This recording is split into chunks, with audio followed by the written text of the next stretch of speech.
What's good, guys? Welcome back to another video. In today's video, what I'm going to be doing is showing you guys how I edit photos in Lightroom. If you guys don't know what Lightroom is, you're about to see, but it's an Adobe product that you can use to basically enhance your photos, kind of add color corrections, touch-ups, all that fun stuff. And I'm going to be showing you my process when I take a photo into Lightroom. And before I get into that, I just want to say, if you shoot in RAW, that this process is going to be a lot easier and a lot better for you. So if you don't shoot in RAW, I highly suggest switching over. I know in my camera I can shoot a JPEG as well as a RAW photo, so you kind of have the best of both worlds. But I just recently actually switched over to 100% shooting RAW when it comes to photography, and I highly recommend doing that, especially if you're going to be editing photos in post-production. So let's hop over to Lightroom, and I'm going to show you guys my process. Back when my mama used to hold me, I wish somebody would have told me, if you want love, you gon' have to go through the pain.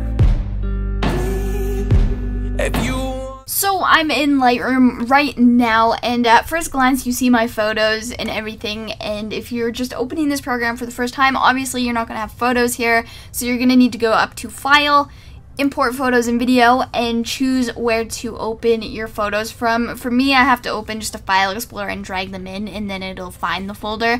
If I don't do that, it doesn't actually register where my folder is, and I have no idea why. But that's that. That's how I import them, is I just drag them in, which you could do if you really wanted as well. If not, just find it on this side panel here wherever you put your photos, and that is that. So once you have your photos imported, you get to kind of have a look at them.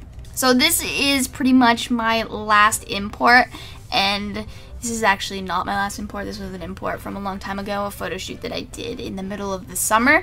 But I want to use one of these photos as an example because they're some of my absolute favorites.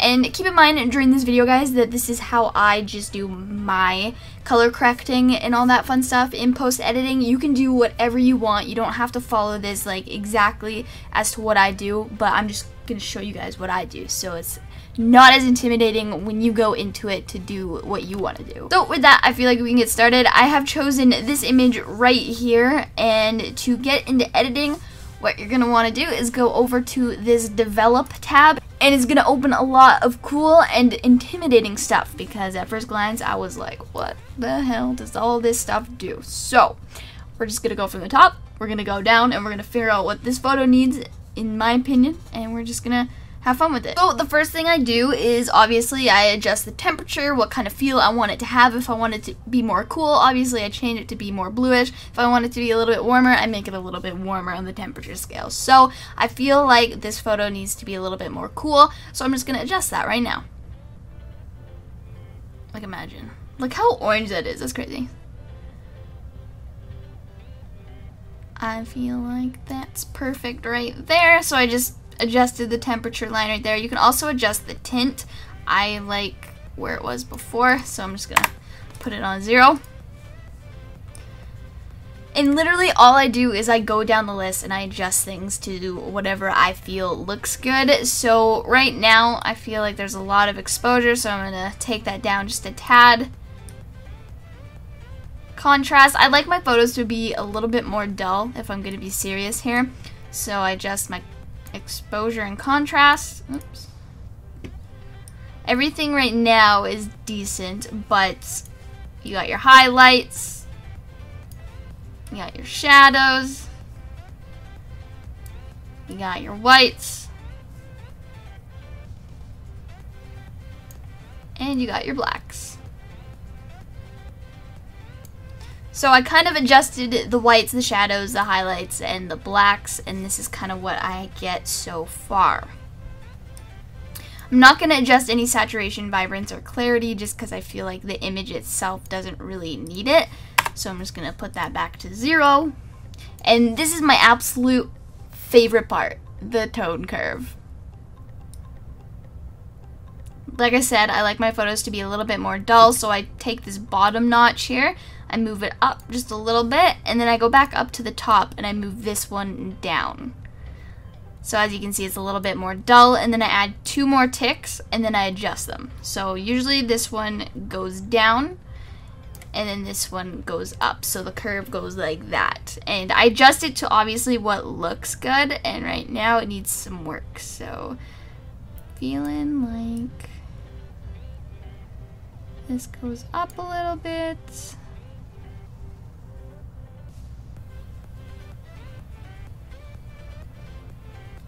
And like, I don't want it to be so insane, right? So I adjust it again to what I feel looks good. So I think that curve right there is what does this photo really, really well.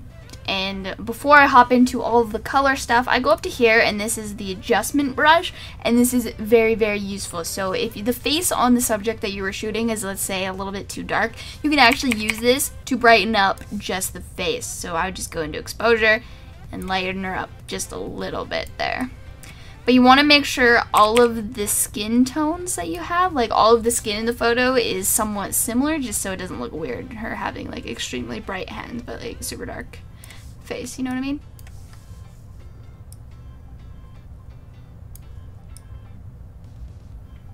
So you're still on the adjustment brush, so you're going to want to click it again, and it's going to close that out so you can go back editing the actual photo itself. And we're going to go back down to here with the color panel.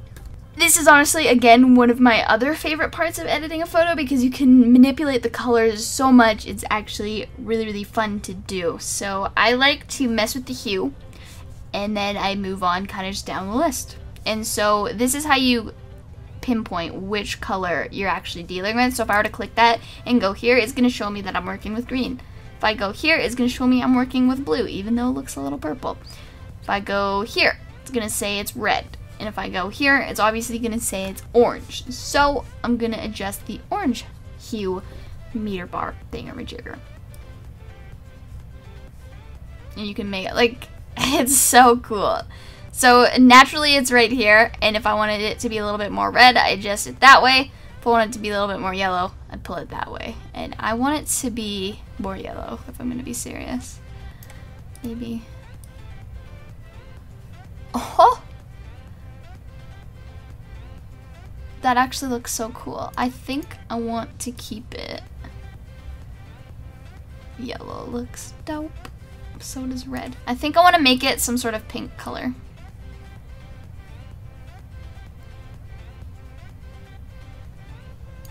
And then yellow. Saturation. I kind of need it to match, right? So it's all just what your eyes think looks good, right? So I'm just adjusting the hue, the saturation to kind of make it all fit together nicely.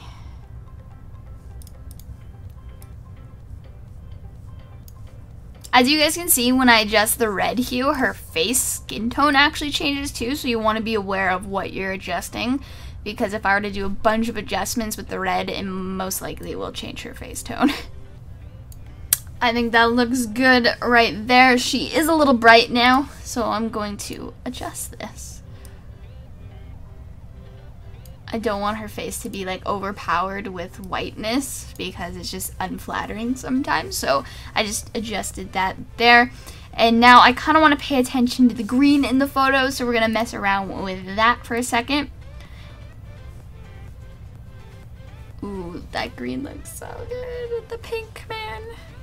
If I really wanted, I could take the color right out, but I like it both, so odds are if I'm doing this and I want to keep both photos, I will save one and then continue on with the next and kind of have two versions going.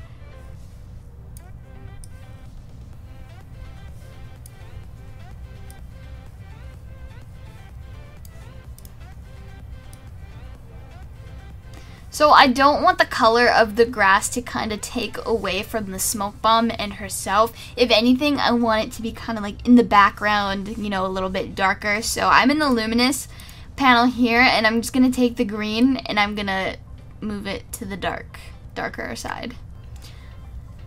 This is another good opportunity to use the adjustment brush. Like I said, I want the background to kind of like a little bit more dull or darker so she stands out as well as the smoke.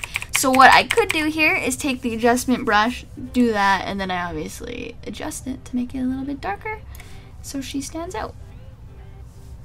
And then if I do that, it kind of looks like there's more depth in the photo, and I really like that.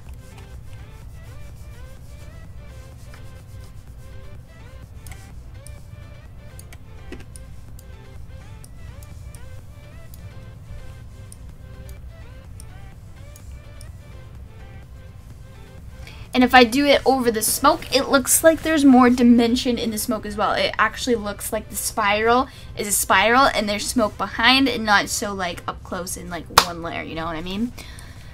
So with that, I'll just adjust and do my settings. Again, I don't want it to be too dark so where it looks weird, but I don't want it to be too light where it's even more weird. So I think that looks good to me. So we've went through the basic adjustments, which would be just the temperature, exposure, contrast, all of that, and all I do is I go down the list, guys. So you go do that.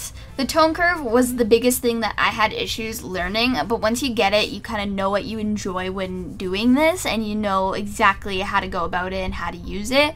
And to reset it, you just right click, flatten curve, and that's how you reset it. It took me a while to figure that out too, believe it or not. The adjusted colors, I don't really use split toning, but I might get into it into a further video.